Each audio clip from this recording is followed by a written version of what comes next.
Welcome back to the channel and welcome back to another quick pick prediction video.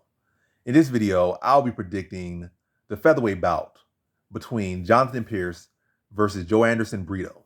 And how I feel about this one right here is I'm going low confidence Joanderson Brito to beat Jonathan Pearce. And yeah, low confidence Joanderson Brito to beat Jonathan Pearce. I think this, on paper should be Jonathan and Pearce's fight, I don't feel like it's a bad logic or anything. I feel like logic's leaning up with Jonathan Pearce, but I'm going to go with Joanderson Brito, the small dog here, and maybe even shifts to a big dog, maybe even shifts to a favorite, but I'm going with Brito here. I just feel like there is a gap there, and I feel like Brito will be able to cover it.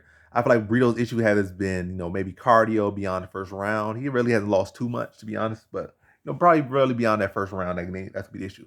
And I think Pearce can take him there, but it's not like he's just a guy that just flat out turns to garbage after the first round, like Terrence McKinney or some of these other guys. So I think that's a false narrative that a lot of people are going to ride in on that one. And I feel like his issue is not a guy like Pearce who's not really that great a striker. He can draw volume, but not really nothing effective too much, unless he's going with an old Darren Elkins and such. But yeah, offense wise, there's a volume, nothing really tactical, nothing really damaging too much. Just empty offense, I feel, for the most part from Pearce on the feet.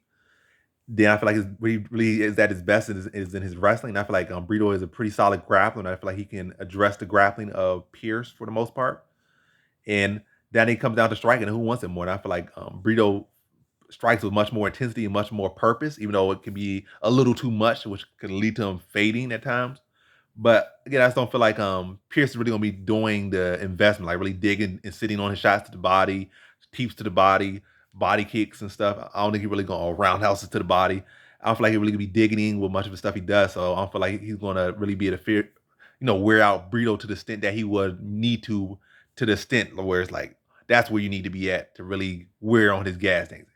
And I was trying to see the fight where they kind of neutralizing their grappling and Brito's just landing the heavier shots. And he might not be landing with the same amount of output as Pearce, but he's gonna be landing much heavier than Pearce. And they're just gonna see it. And definitely, Pearce is gonna feel it, whereas Brito gonna let us see like a little weak little kick to the body, little weak slappy punches, empty front kicks and stuff from Pearce.